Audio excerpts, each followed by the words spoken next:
Assalamualaikum warahmatullahi wabarakatuh. Waalaikumsalam.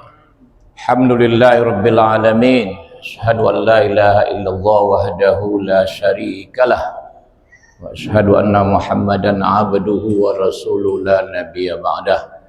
Allahumma shalli ala Muhammad wa ala alihi wa ashabihi ajma'in.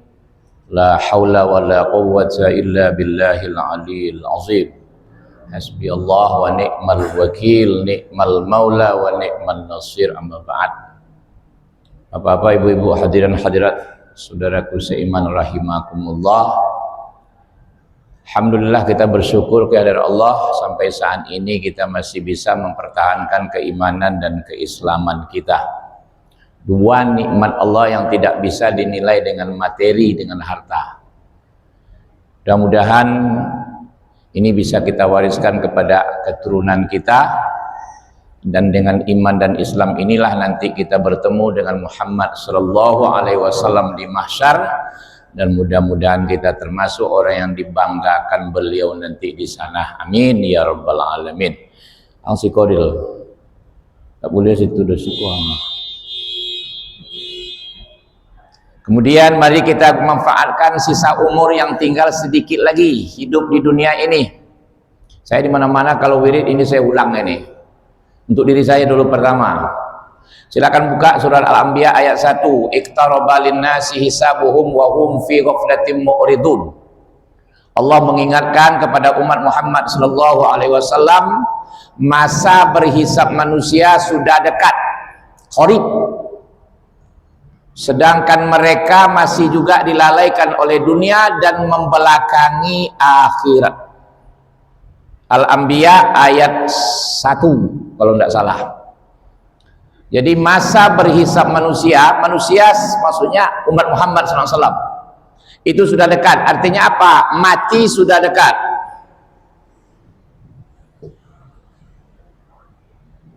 Mereka masih juga dilalaikan, ghafil oleh kehidupan dunia, membelakangi akhirat.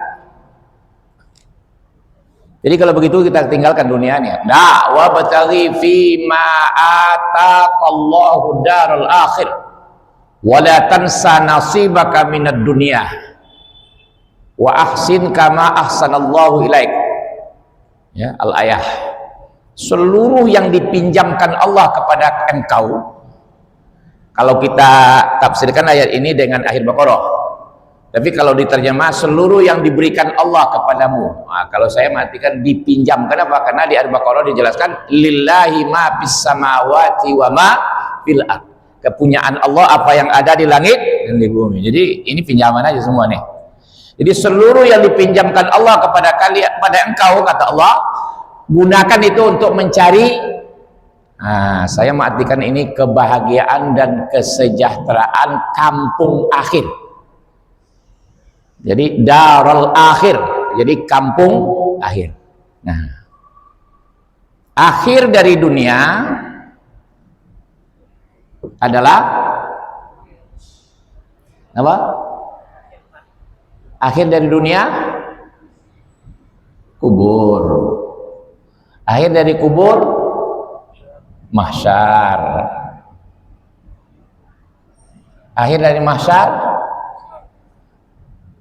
jannah, nar. Ah, setuju enggak dulu? Jadi di situ disebutkan darul akhir. Wa bataghi fi ma ataqallahu darul akhir. Seluruh yang dipinjamkan Allah kepada engkau. Dulu kan Muhammad, kalau sekarang untuk kita masing-masing lah. Kan begitu lagi. Ya enggak? Muhammad udah selesai lah. Udah dapat dia. Paling top dia. Apa? Untuk kebahagiaan dan kesejahteraan akhirah, kampung akhir. Nah, kampung akhir itu apa? Ya akhir dari dunia, kubur. Nah, akhir dari kubur, mahsyar. Akhir dari mahsyar, dua saja, ke surga atau ke neraka. Sudah itu tidak ada akhir lagi, habis. Sampai situlah perjalanan awak. Jadi kalau begitu kita sekarang sedang di perjalanan. Sesaat pun tidak berhenti. Ya, tidak ada berhenti. Ah, kami tidur berhenti, ya dari kita, kamu iya, tapi dari hitungan waktu kan tidak berhenti terus saja kan. Kalau dari jatah 60 ya 60 lah, kecuali ada tambahan kan bonus. Pokoknya jalan terus. Sampai di sini nanti waktu kan ada lagi nih. Yang kekal di sini selama-lamanya, yang kekal di sini selama-lamanya kan ada waktu lagi deh. Itu yang tidak ada waktu tuh deh. Dimensi apa tuh? Tidak ada waktu lagi, habis. Yang kekal di neraka selama-lamanya, yang kekal di surga selama-lamanya. Nah, sekarang mau pilih yang mana? Nah, inilah yang sebentar ini. Kok singkat kata Allah? Iyalah, tapi kan wal asri innal insana lafi khusrin. Kalau mau ditafsirkan ayat dengan ayat. Singkatnya apa? Bagaikan asar ke maghrib. Kenapa dipakai asar? Karena dulu waktu ayat ini turun orang sibuk di sana. Kan di Mekah turun ayat. Orang Mekah itu mata pencarian menonjol dua, beternak dengan berdagang. Nah, jadi kalau udah asar itu sibuk. Jadi Allah mau menggambarkan, hei, waktu kalian singkat umat Muhammad, tapi sibuknya datang tanggung. Apalagi sekarang dengan kemajuan teknologi, setiap saat perubahan kan, sibuk awak. Dididik anak aikol tiboloiko kan. Sudah itu apa lagi? Singkat.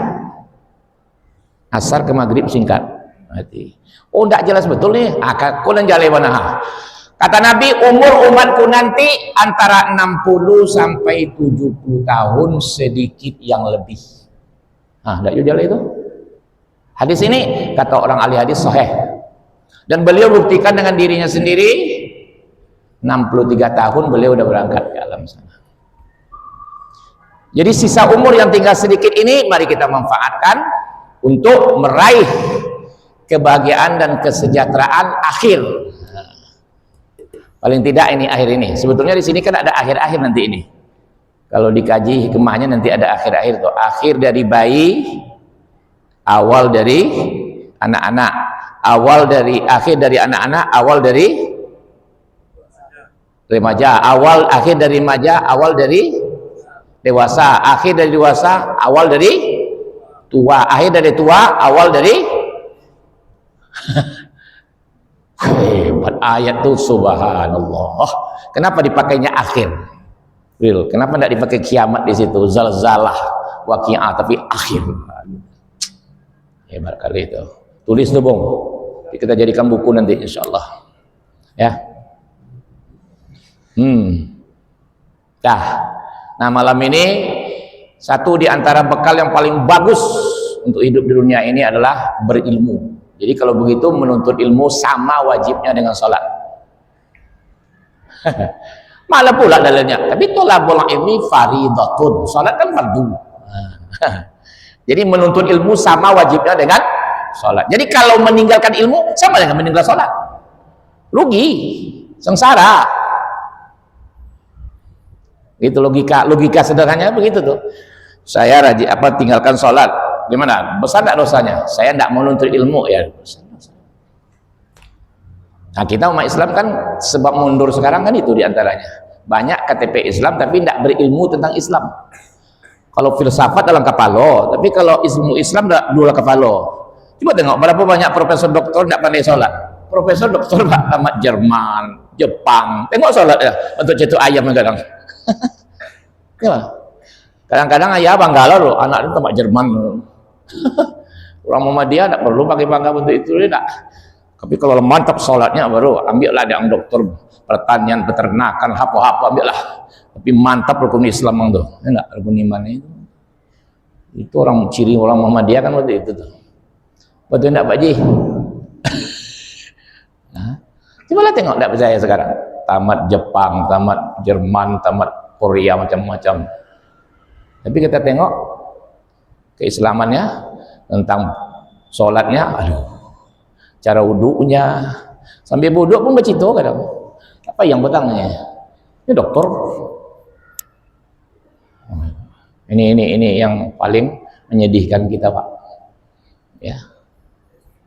Nah, jadi malam ini ilmu yang akan kita muzakarahkan adalah momennya sekarang kan Maulid nih. Nah, Maulid ini pula kita bicarakan. Tapi kita tidak peringati Maulid, ya enggak? Maulid, oke. Kata Allah, engkau diutus Muhammad adalah rahmatan. Apa ayat tadi itu? Wa ma arsalnaka illa rahmatal lil alamin. Alam semesta. Apa itu alam semesta? Ma siwallah. Selain dari Allah disebut al-alamin. Jadi rahmatan lil alamin. Paling tidak ada dua pemahaman di sini. Pertama, aku tugaskan Muhammad menjelaskan rahmatku karena aku Ar-Rahman Ar-Rahim. Jadi Al-Quran kan petunjuk tuh. Pertama kita temui dalam susunan Al-Quran Bismillahirrahmanirrahim. Jadi Al-Quran kan komunikasi Allah dengan manusia dan kita.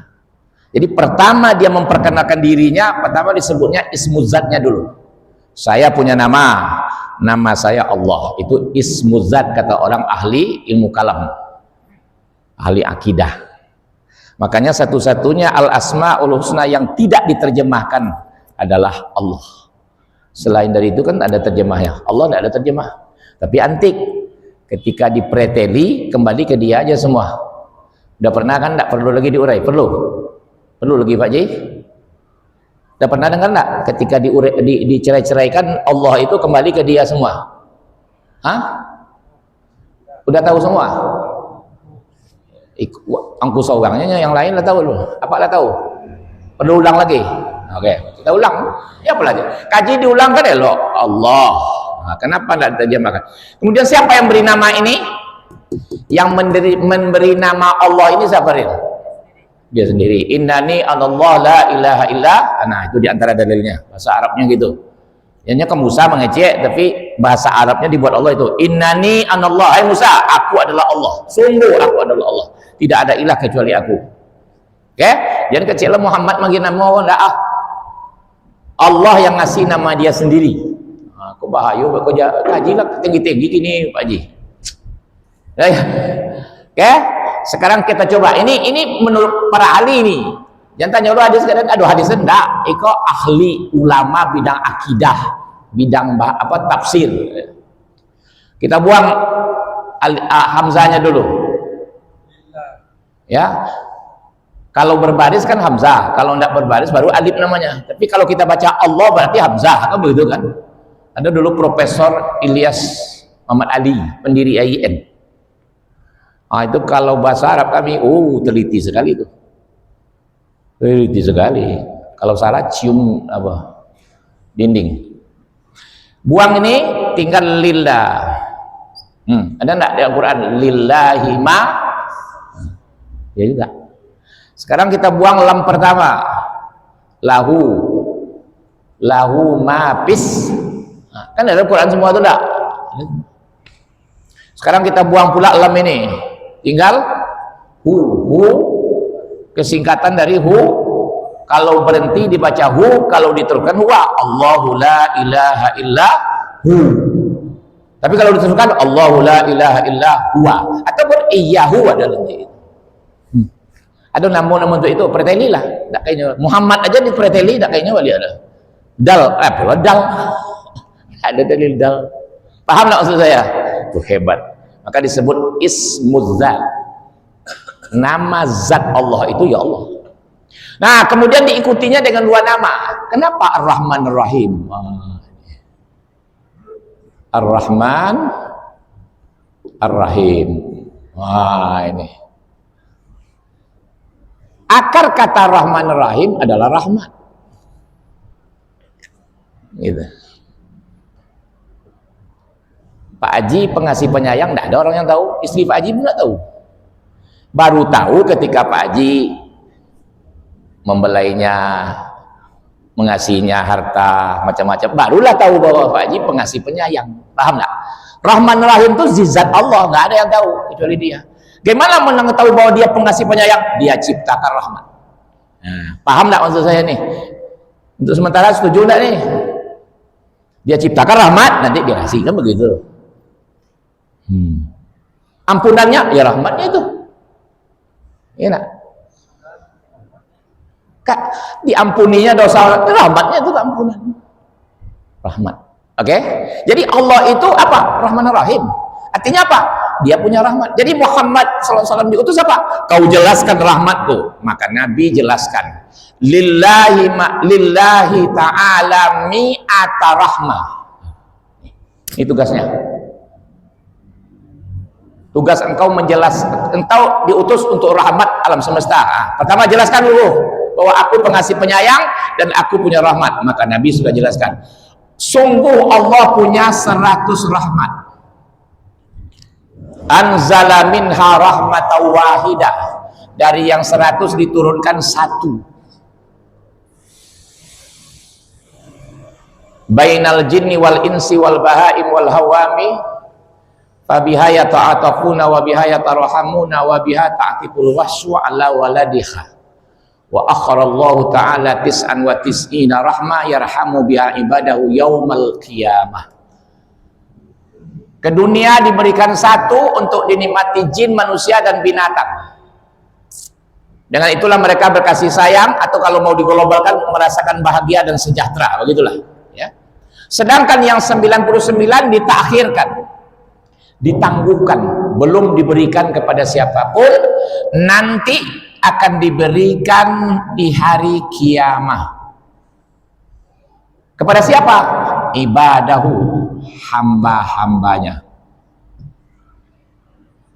Jadi yang 1 dunia. Nah, kira-kira di hadis itu tidak ketemu saya macamkah, jumlah, tidak ada. Jadi untuk mendekatkan paham gimana caranya, Ril? Pakai persen aja gimana? Rahmat Allah itu 100%, yang diturunkan ke dunia baru 1. Untuk sementara kita pakai itu ya, untuk sementara. Sebab jadi tidak ada keterangan macamkah, ya, jeniskah, tidak ada. Cuma inna lillahi ta'ala mi'ata rahmah. Sungguh Allah punya 100 rahmat. Nah, itu aja. 1 baru diberikan ke dunia, 99 nanti di hari kiamat. Nah, untuk mendekatkan paham saja kita pakai Allah punya 100%. Tapi yang diberikan ke dunia baru 1%. Nah, sampai situ ada pertanyaan? Sudah selesai tidak tugas Nabi untuk menjelaskan di antaranya? Sudah ya? Jadi Allah pengasih penyayang, maka dia ciptakan rahmat, bukti dia pengasih penyayang. Nabi sudah jelaskan berapa banyaknya? 100. Yang ke dunia baru 99 nanti diberikan di hari kiamat kepada hamba-hambanya. Nah, sekarang bagaimana yang 99 ini keberadaannya? Maka dijelaskan dalam hadis qudsi. Qala an-nabiy sallallahu alaihi wasallam, qala Allah taala. Ciri hadis qudsi kan itu. A'dadatu li'ibadiyas salihin ma la 'ainun ra'at wa la uzunun sami'at wa la khatara ala qalbi bashar. Aku sudah persiapkan, kata Allah, untuk hambaku yang soleh. Ya. Aku sudah persiapkan untuk hambaku yang soleh apa yang belum pernah dilihat mata, belum pernah didengar telinga. Jadi indahnya belum pernah dilihat mata, syahdunya belum pernah didengar telinga. Wala khatar ala qalbi bashar, dan belum pernah terlintas di hati seorang manusia pun. Secara biologis belum pernah dirasakan. Itu. Bashar itu kan begini, dalam Quran kan ada insan, nas, bashar, bani Adam, apalagi. Saya 4 inilah, makanya ada pula insun kan, tapi insun itu makanya insan gitu. Ya, apa bedanya nih? Real. Allah kan dalam Quran ada menyebut insan, wal asri innal insan. Kemudian nas, ya ayyuhan nas. Kemudian ana basyarum mithlukum, kata Nabi. Surat Kahfi. Sudah apa lagi? Ya bani Adam. Nah, saya pakai dulu pendapat para ahli ya. Para ahli mengatakan insan ini ilmunya psikologi. Paham itu? Psikologi itu ilmunya itu di insan. Sedangkan nas sosiologi. Sosiologi. Anas sosiologi. Makanya ya nas, hai manusia, inna khalaqnakum min dzakarin wa unsa wa ja'alnakum syu'uban wa qabaila lita'arafu.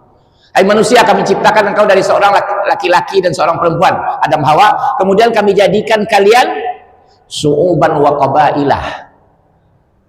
Apa itu? Bernegara, kemudian berkabilah-kabilah. Apa kalau sih Batak, Minang, Melayu, Jawa, Indonesia ini suubannya, kan begitu?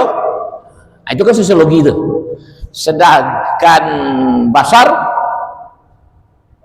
biologi ilmunya. Ana basarum mithlukum, kata Nabi, saya manusia seperti kalian. Secara biologis kita sama. Saya makan, saya minum, saya dengan itu. Tapi saya diberi wahyu, kalian enggak gitu. Itu sudah kami kan yuha ilayya. Dah. Sedangkan Bani Adam kita makhluk berketurunan. Nah, itu untuk sementara kita pakai paham itu dulu, kita kalau ada yang lain betul enggak? Jadi nanti kalau minta apa bedanya nih? Tapi dalam bahasa Indonesia kan diartikan manusia, insan manusia juga, nas manusia juga, basar manusia. Nah, tapi kira-kira kalau di ilmu apanya begitulah dulu yang saya dapat. Jadi kalau kita bicara soal insan, itu ilmunya psikologi. Ya, itu. Ada pertanyaan sampai situ? Ada tambahan? Silakan. Mantap. Yang 99 itu dikuatkan dalam surah Al-Imran ayat 185. Innama tuwaffawna ujurakum yaumal qiyamah. Nanti disempurnakan ya. Semua. Iya. Hari kiamat. Belum, hari kiamat belum sayang. Kok belum? Tanya sama saya, kok belum? Kan begitu.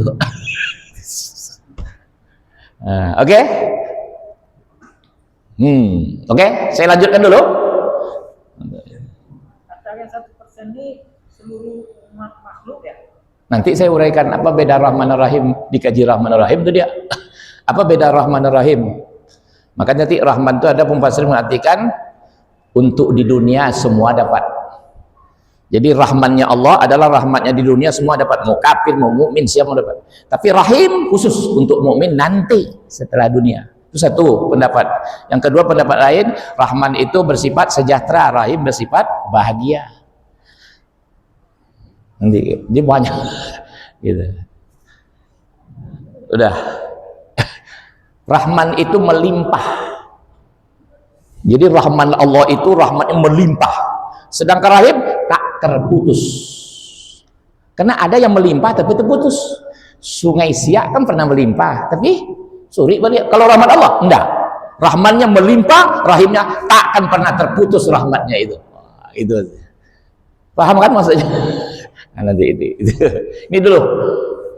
Terus jadi Allah Nabi memakai kalimat kiamah. Kenapa enggak akhir? Nanti yang 99 akan diberikan di hari kiamah. Nah, kenapa enggak akhirat dipakai? Kan boleh kita cari pendapat itu, kan boleh Pak ya. Oke. Maka berijtihad pula para ahli. Di antaranya terbaca oleh saya adalah bagian dari yang 99 mulai diberikan. Belum disempurnakan semua full. Yaitu qiyamul adli. Ketika keadilan sudah tegak, maka bagian yang 99 sudah mulai diberikan.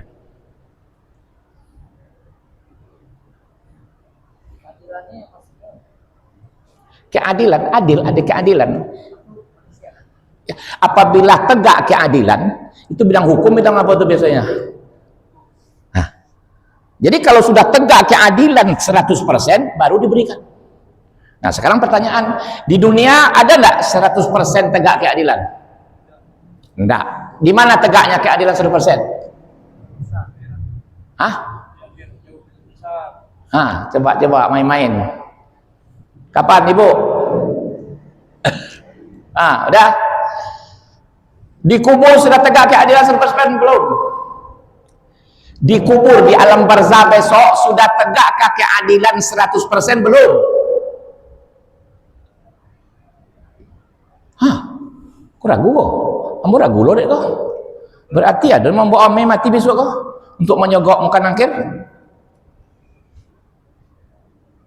Kriteria keadilan tegak itu paling tidak apa, Ademril? 3. Pertama, yang menegakkannya patuh kepada aturan-aturan atasannya. Kira-kira Munkar Nakir patuh tidak kepada Allah? Patuh. Yang kedua, tidak bisa disogok. Munkar Nakir bisa disogok tak? Yang ketiga, fakta dan data lengkap. Kira-kira di kubur ketiga itu ada tak? Ada tak? Ini jangan adu-adu aja. Paham tak maksud saya nih? Ini kita mengurai nih. Kata Nabi, nanti akan diberikan kepada apa yang 99 itu kepada hambanya, tapi di hari kiamat. Apa di hari kiamah. Nah, kenapa kiamah di situ? Maka mulailah para ahli berkitab, kiamah berarti qiyamul adli. Setelah tegaknya keadilan, maka mulailah diberikan yang 99. Di kubur sudah tegak keadilan belum? Bapak Haji belum katanya. Kenapa dalil Pak Haji belum? Ayo, enggak apa-apa Pak Haji, kita enggak berdosa sedih pada bermuzakarah ini. Apa yang belum jadi? Enggak, di kubur kita nanti ditanya enggak? Diperiksa enggak? Yang merisanya siapa? Adil enggak dia? Tegak enggak keadilan oleh dia? Enggak. Enggak, ya tergantung jawaban. Kalau umpamanya merebut, dapat jawaban, dipukulnya enggak? Enggak. Kalau enggak dapat, pukul. Prosedurnya kan begitu. Sampai sudah diangkatnya lagi. Udah. Jadi di kubur sudah tegak keadilan. Artinya mulai keadilan atau sudah mutlak keadilan di situ? Belum. Nanti kan ada susulan. Pokoknya di situ sudah 100% keadilan tegak. Yang diberikan tugas kepada Munkar Nakir, dia menegakkan keadilan tegak 100%, dia tidak bisa disogok. Sudah itu apalagi dia patuh kepada atasan Allah, kan ada ayat itu. Yang ketiga, fakta dan data prosedurnya terpenuhi. Paling tidak 3 itu kan tegak keadilan tuh. Ini tidak tegak keadilan kan itu. Pertama, yang menegakkan punya kebutuhan, jaksa, polisi, hakim punya kepentingan enggak? Apa boleh? Sudah itu patuh ke atasan enggak? Ke aturan? Enggak. Sudah itu bisa disogok enggak? Ya udah. Di dunia kok bisa enggak polisi disogok gini? Enggak bisa. Polisi, jaksa, hakim bisa disogok enggak di Indonesia? Nah, kalau enggak tahu keadilan, itulah tuh. Bicara apa adanya aja lah kita. Paham enggak? Ini harus paham betul ini. Jadi kalau begitu di kubur sudah dapat yang 99. Sudah, tapi belum full. Mana dalil lain? Dalil lain apabila seorang mukmin wafat, maka Allah perintahkan kepada malaikat untuk menyiapkan tempatnya di alam sana, kubur, alam barzah, yang perkakasnya diambil dari surga. Silakan cek nanti hadisnya. 1. Yang kedua, seorang mukmin ketika akan wafat, malaikat maut datang memberi salam dulu dan menyampaikan salam dari Allah. Tuh dengar-dengar lah tuh. Itulah ada isyarat apa tuh, petunjuk tuh. Jadi kalau ada nanti awak sendiri-sendiri tuh orang mau apa tadanga salam, tanya aja. Astagfirullahaladzim, iya serius loh. Harus kan nikah hadis lah. Dia pasti memberi salam, enggak ada enggak. Tanya saja, ada enggak kiriman salam dari kekasihku? Kalau dia jangan khawatir lihat, lu enggak berangkat oleh. Tapi kalau di kecian baik orangnya adanya, capeklah berdua kalau kurang berdua. Ulang-ulang la ilaha illallah tuh. Paham enggak maksudnya? Jadi ini orang yang wali-wali biasanya dapat begitu, Pak. Makanya jangan heran kalau ada orang soleh dulu bilang kepada anaknya, jangan berangkatnya sudah zuhur kok.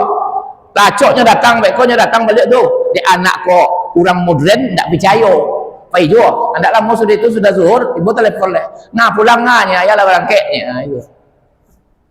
Tapi itu wali-wali Allah yang dapat. Betul tak? Kita ada dalil semua kak. Paham tak maksud saya nih? Jadi kecilnya terikat kan jika tidak terikat, sohe dalil itu. Miril.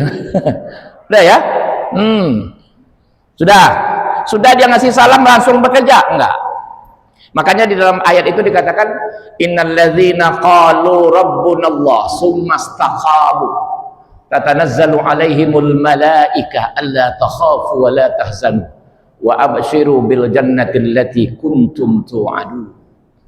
Sesungguhnya orang yang mengatakan Rabb kami Allah, ingat seluruh roh manusia dulu sudah pernah berjanji dengan Allah sebelum bertemu dengan jasad.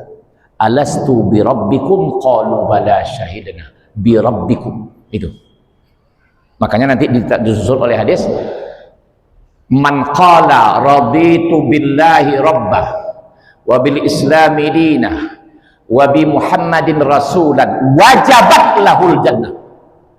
Hadis sahih. Siapa yang mengatakan maka jadikan ini zikir baik-baik, apa mantap-mantap ini. Tidak perlu sudah sholat aja, bilo aja baca, asal jangan tempat yang kotor. Kalau tempat yang kotor siku aja baca. Aku ridho Allah sebagai Rabb. Aku ridho Islam sebagai din, aturan hidup. Aku ridho Muhammad sebagai Rasul, uswah, contoh. Pasti dapat surga, kata Nabi. Wajabat lahul jannah. Wajib baginya surga. Pasti.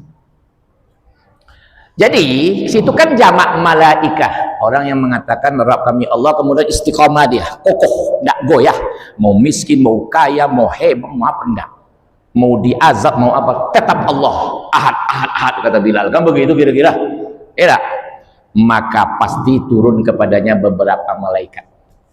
Dalam hidupnya tidak ada kamu takut dan sedih. Kemudian ada lagi pendapat menjelang wafatnya tidak ada takut dan sedih. Rupanya menjelang wafat itu paling takut, paling sedih. Orang kafir takut kepada menghadapi masa depannya. Nih, malaikat dan Allah besok di masa, dan sedih meninggalkan dunia. Itu tidak tanggung-tanggung. Kenapa penyakit yang paling berat itu takut dan sedih, Pak? Badan awak kau kan rusak, ada itu tuh, dek ketakutan dan kesedihan. Maka hasil penelitian barat sekarang, penyakit itu 90% dari pikiran, jiwa, bukan dari ini, dari makanan fisik kan saja. Maka orang jiwa tenang kan ada pantang-pantang halapio aja langnya. Orang-orang dulu ibadah-ibadah apa ulama-ulama dulu kan biasa aja. Dia Pak ya, apalagi pola Rasulullah pula diikutinnya. Ini banyak garam, tidak boleh macam tidak boleh. Karena awak pikiran banyak, piti lah banyak juga pikiran lah. Apa boleh tidak berpiti? Alah, udah ya.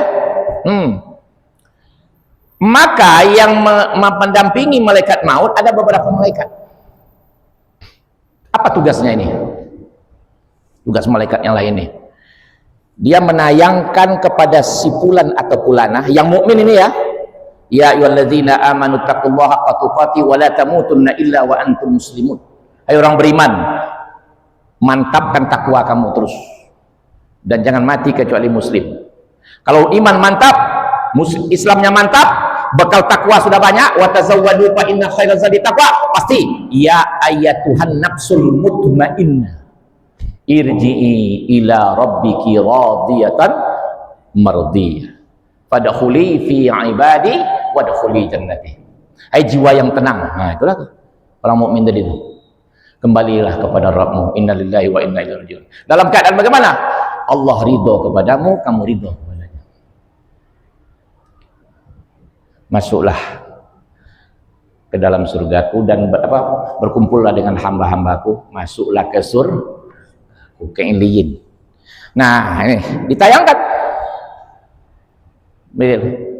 Waktu ditayangkan itu si fulan nengok. Yang ditayangkan itu tempatnya di alam sana. Artinya apa? Melebihi seluruh kenikmatan yang satu ini. Seluruh kenikmatan dunia ini tak sebanding dengan yang disiapkan di alam kubur untuk si mukmin atau mukminah ini. Itu yang ditayangkan. Waktu ditayangkan itu dia melihat, itulah baru dicabut oleh malaikat maut dengan terhormat. Kira-kira sakit atau lezat? Udah merasa belum? Atau ngapa dijawab lezat sayang? Makanya ada jemaah alum pernah merasa oleh Ustaz ya kan iya batu aja jangan salah lah. Jangan berang lah lel. Ya kan belum pernah awak merasa oleh. Tapi dari keyakinan yakin tak lezat atau sakit? Dalil lah tadi sakit Nabi sakit tak waktu dia akan wafat? Nah, ya macam-macam. Sampai Fatimah letakkan ini ya kering, apa air nangis. Jibril tidak sanggup nengok, oh sakit. Kira-kira apa rumah? Kontradiksi nanti. Saya mengatakan lezat, nikmat. Mau bantah-bantahlah. Jadi orang mukmin umat Muhammad SAW wafatnya lezat. Ketika ditayangkan, dia baru dicabut. Tidak terasa. Yang ada kelezatan. Oh, tapi Nabi begitu. Tunggu dulu. Sedikit saya jelaskan ya waktu masuk. Nabi begitu dia minta. Kalau tengah malam kita sempat bangun dengan khusyuk, renungkan itu berderai air mata mengingat beliau.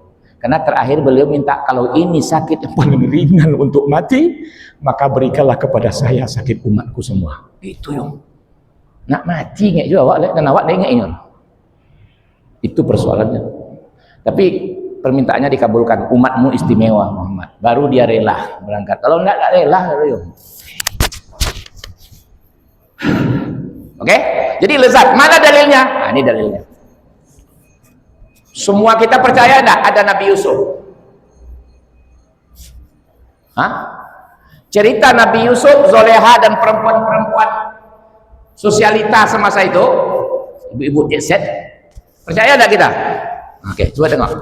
Ketika Zoleha difitnah oleh ibu-ibu jet set ketika itu, dikatakan selera rendah, masa hamba sahaya jatuh cinta katanya. Kan begitu kira-kira. Awak istri raja, orang kaya, apa gitu. Zoleha sakit hati, undang ibu jet set itu, dia kasih buah-buahan, diantaranya apel. Sedang Rumpi sibuk mengupas apel, Zoleha bilang lewat di depan ibu-ibu. Apa kata ayat itu? Bagaimana keadaan ibu-ibu waktu itu nengok Nabi Yusuf? Ini bukan manusia, ini malaikat ini. Dia waktu melihat itu terus tidak mengupas. Yang dikupasnya apel atau jari-jarinya? Terasa enggak dia? Nah, ya udah selesai itu. Berapalah baru gantengnya Yusuf dibandingkan nikmat dia sih? Nah, yakin enggak tuh? Pegang kuat-kuat. Enggak ada cerita. Pokoknya awak rindu mati, kamu lezat. Nah, itu yang ditakutin orang kapiu. Bukan kayo pangkat tinggi ilmu, enggak takut kapiu. Tapi kalau lah rindu mati seperti ini, kafir kan? Geger buat. Akhirnya itu hilang di awak. Hilang di awak ini. Hubbud dunia wa karahiyatul, cinta dunia, benci mati. Karena tidak tahu itu wafatnya orang mukmin itu lezat. Itu dalilnya. Bisa dipahami Pak? Kecil nggak ada anak tuh Pak. Itu kita pilih mati leong. Lawannya kapi dulu ya. Tapi jangan niat-niatnya. Ada pertanyaan? Silakan Pak Ji. Katanya malaikat dua tuh yang Sakratul Maut itu menggigilnya. Gimana? Mayat yang mau Sakratul Maut itu menggigil, didatangi malaikat. Mayat didatangi menggigil. Kalau tidak beriman tentu ya. Kalau beriman ya tadi dah tanya orangnya. Salam, ada salam dari kekasih dan enggaknya. Bapak bawa apa ya? Walladzina amanu asyaddu hubban lillah. Al-Baqarah 105. Orang yang beriman amat sangat cintanya kepada Allah. Mati itu mempercepat kita bertemu dengan Allah tak? Yang kasih. Kalau tidak cepatnya, hadiahnya lah dapat dakwah melebihi seluruh kenikmatan dunia. Itu takut loh. Menggigil-gigil lah bulu. Umar dibentak mereka maruk makan nakir di rumah. Ada sahabat peminum itu siapa namanya? Semua sahabat Nabi yang peminum wafat waktu itu. Nabi selesai dengan sahabat mengubur, Nabi tegak aja situ, tegak atau duduk situ. Sahabat pergi. Apalah yang dilakukan Nabi ya? Rupanya Nabi mendangainya ditanya oleh bukan angkir. Siapa namanya itu? Pemabuk. Tapi bukan berarti awak udah mabuk lagi, ini enggak. Tapi nya cinta kan Nabi enggak ada. Tanggung-tanggung lah. Nabi sayang aja. Jadi waktu dia wafat Pak, mudah-mudahan riwayatnya sahih ya. Nah, Nabi sudah menimbun itu, ya mana? Lupa ditanya, man rabbuk? Siapa Rabbmu? Jawabnya Allah. Boleh lah. Madinu, apa agamamu? Islam. Man nabiyyu? Siapa nabimu? Jangan buat kuatnya kita masih dianti duduk. Apa orang aja? Maka wali-wali luar jadi kata-kata orang-orang soleh bisa doa. Dah, selesai. Jadi dah selesai tugasnya. Apa tugas berikutnya? Sudah kau sampaikankah berapa banyak rahmat ke Muhammad? Sudah. Ada tugas kedua. Bagaimana cara mendapatkan rahmat yang satu di dunia?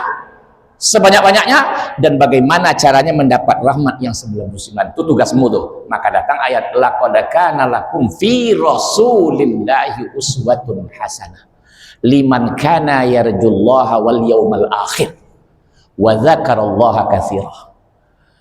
Sesungguhnya pada diri Muhammad SAW sebagai Rasul sudah ada suri tauladan dalam segala hal untuk mendapatkan yang satu sebanyak-banyaknya di dunia ini dan mendapatkan yang 99 tadi. Wabtaghi fima ataqallah tadi. Bagi siapa yang mau menjadikan? Bagi yang selalu rindu ingin bertemu dengan Allah, puncak kenikmatan. Bagi ingin bertemu dengan akhirat, di akhirat lah baru diserahkan di 99 full di surga. Dan setelah masuk ke surga, nikmatilah semua yang 99. Puncaknya apa? Salamun qaulam mir rabbir rahim. Wujuh yauma idzin nadhirah ila rabbiha nazirah. Setelah berkumpul ahli surga semua di surga, datanglah Allah memberikan salam. Waktu itulah Allah baru membuka hijab. Di hari itu muka orang mukmin berseri-seri, dia melihat wajah Allah. Habis. Itulah. Jadi tugas Muhammad paling tidak dua. Pertama, kau jelaskan rahmatku. Yang kedua, beri contoh bagaimana mendapatkan rahmat. Nah, itulah baru. Kau itulah masuk jadi seperti itulah. Lai paham kan? Nah, mudah-mudahan kita amalkan ya. Terima kasih, mohon maaf. Assalamualaikum warahmatullahi wabarakatuh.